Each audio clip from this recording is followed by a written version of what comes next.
Last night's episode of The View witnessed an extraordinary confrontation when Sylvester Stallone declared, "I'm done with this show," and walked off set after Sunny Hostin accused him of perpetuating toxic masculinity through decades of violent film roles that damaged American culture. The 77-year-old actor and filmmaker didn't just defend his career. He systematically exposed Sunny's hypocritical defense of actual violence in her legal career while attacking fictional portrayals. But what started as promotion for Stallone's new documentary about veteran rehabilitation would reveal disturbing information about how The View selectively condemns entertainment while ignoring real-world harm. The ABC studios were charged with unusual tension from the moment Stallone arrived. The legendary actor was there to discuss his documentary highlighting veterans using boxing therapy for PTSD, a deeply personal project inspired by his conversations with military families. But Sunny Hostin had prepared an aggressive prosecution of his entire filmography. A production assistant later revealed overhearing Sunny tell her team, "This meathead made millions glorifying violence. Time to hold him accountable for the damage he's caused."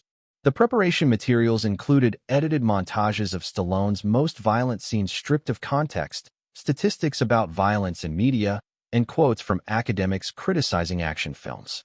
The other hosts seemed uncomfortable with the planned ambush, with Sarah Haynes specifically expressing concern about attacking someone raising money for veterans. Therefore, when cameras began rolling at 11:07 that morning, Stallone walked into what was essentially a trial for his entire career disguised as daytime television.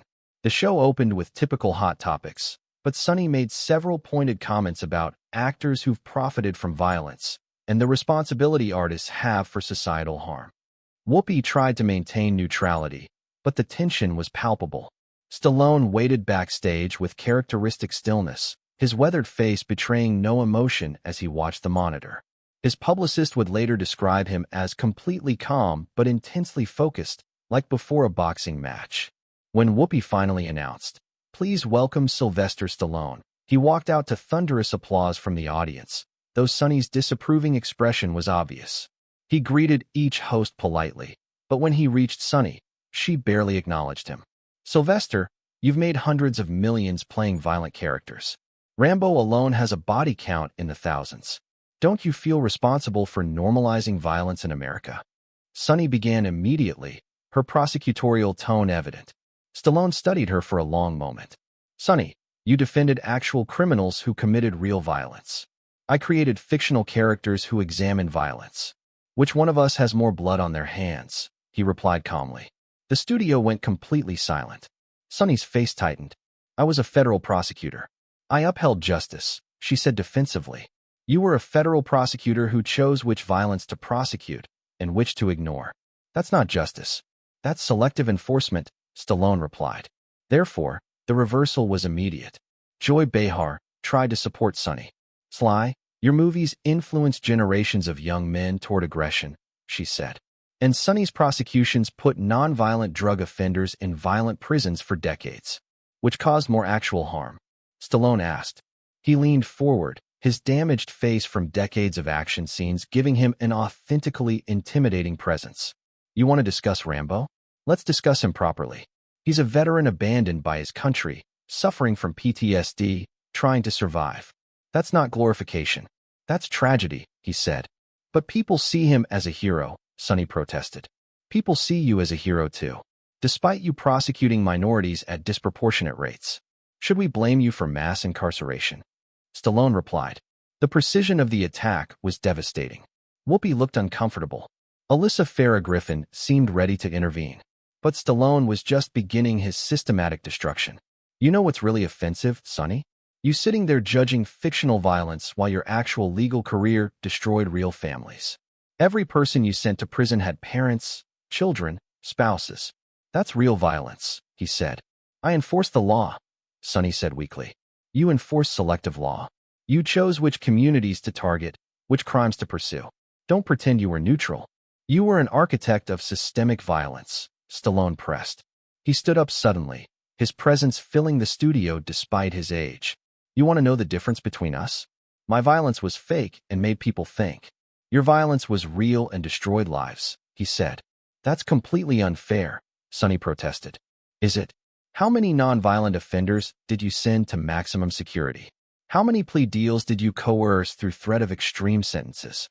That's actual violence, not Hollywood fantasy, Stallone replied. But then he revealed something that stunned everyone. Your former colleague at the DOJ contacted me, told me about the cases you refused to prosecute, police brutality you ignored, corporate crimes you buried. Should we discuss those? He asked. That's privileged information, Sunny said desperately. Not when whistleblowers expose corruption. You prosecuted the powerless while protecting the powerful. That's not justice. That's complicity, Stallone replied. He turned to the audience, commanding their complete attention. This woman sent people to hellish prisons for selling marijuana while ignoring Wall Street crimes that destroyed millions of lives. But my movies are the problem? He asked them directly. Several audience members began applauding. Others looked shocked by the revelations. But Stallone pressed forward relentlessly. Rocky inspired people to persevere. Rambo exposed how we abandon veterans. My films had messages. Your prosecutions had quotas. Which served society better? He asked. I served justice, Sunny insisted. You served statistics. Conviction rates, not justice. There's a difference between law and morality. You chose law every time, Stallone replied. He walked toward the exit, then stopped. I'm done with this show. But before I leave, let me tell you something about real violence versus fictional violence, he said. Fictional violence in films is cathartic. It lets people process aggression safely. Real violence in prisons, which you fed with your prosecutions, destroys actual humans. You can't see the difference because you've justified your harm as justice, he continued. You're oversimplifying, Sunny said desperately.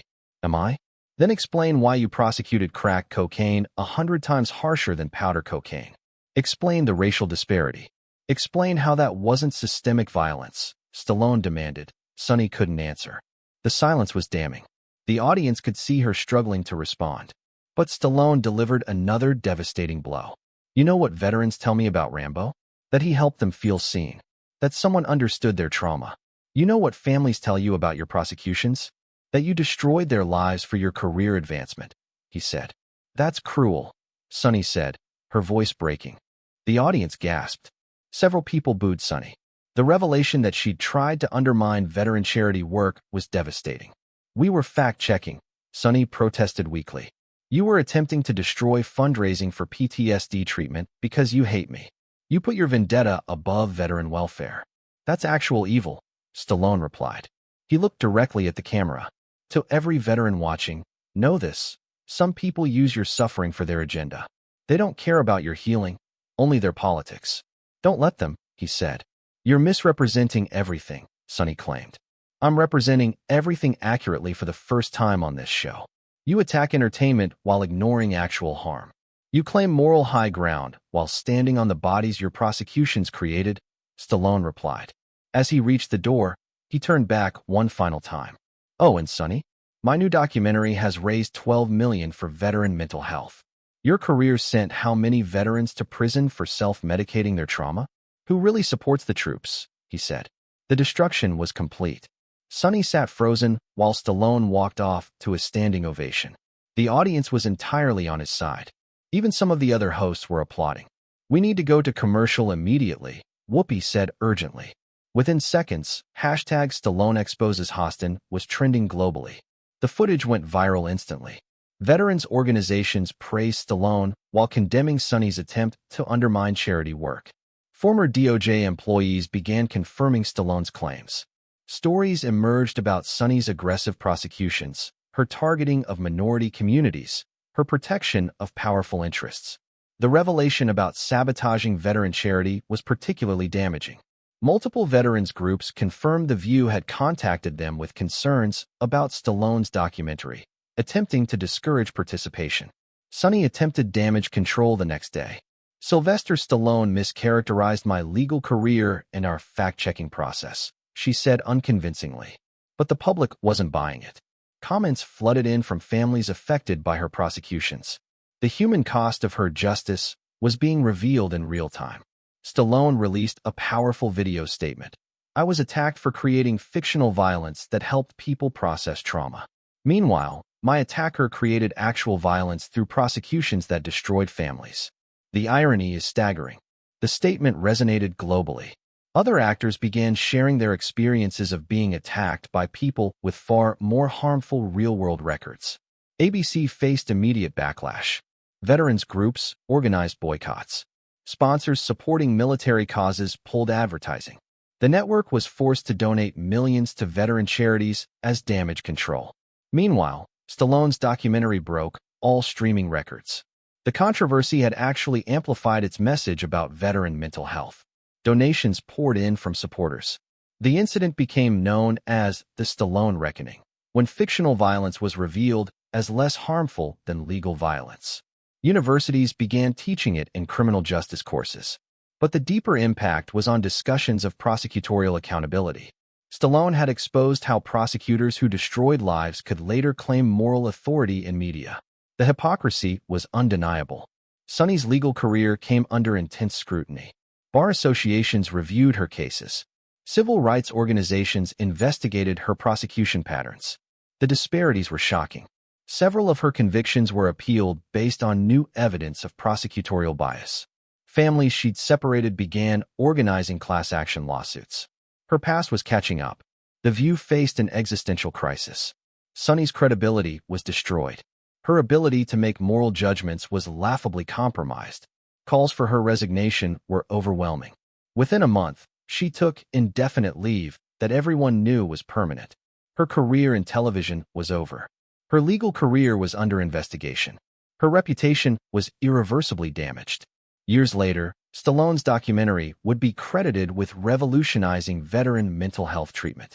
The funds raised created dozens of therapy centers using boxing and physical training for PTSD. At the Academy Awards, when the documentary won, Stallone said, "Sunny Hostin tried to destroy this project because she hated my movies. Veterans suffered for her vendetta. That's real violence, not entertainment." The empty chair Stallone left became symbolic of authentic charity versus performative judgment. His walk-off had exposed the difference between creating art about violence and creating actual violence through law. Film schools taught the incident as the Stallone principle, that those who condemn fictional harm often commit actual harm. It became a cornerstone case in media ethics studies. The contrast between Stallone's veteran advocacy and Sunny's veteran prosecutions became a textbook example of hypocrisy. One man portrayed violence to raise awareness. One woman used law to commit violence. And Sunny Hostin, who'd built a media career on moral superiority after a legal career of harsh prosecutions, was exposed as someone who caused more real harm than any action movie ever could. In the end, "I'm done with this show" became more than an exit line. It became a declaration that those who judge art while ignoring actual harm would no longer go unchallenged. The audience that day witnessed something unprecedented, an action star destroying a former prosecutor not with fists, but with facts, not with violence, but with truth about violence. Stallone had shown that fictional punches on screen hurt nobody, but real prosecutions destroyed families. That playing tough guys was harmless, but being a tough prosecutor was harmful. The man who'd played Rocky and Rambo had his greatest victory not in a ring or battlefield, but on a talk show, proving that real fighters fight for others, not against them.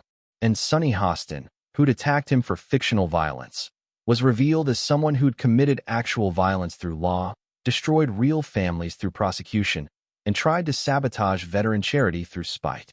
The Italian stallion had delivered his knockout punch not with his fists, but with his words, showing that sometimes the most powerful blow is simply revealing the truth about who really causes harm in society.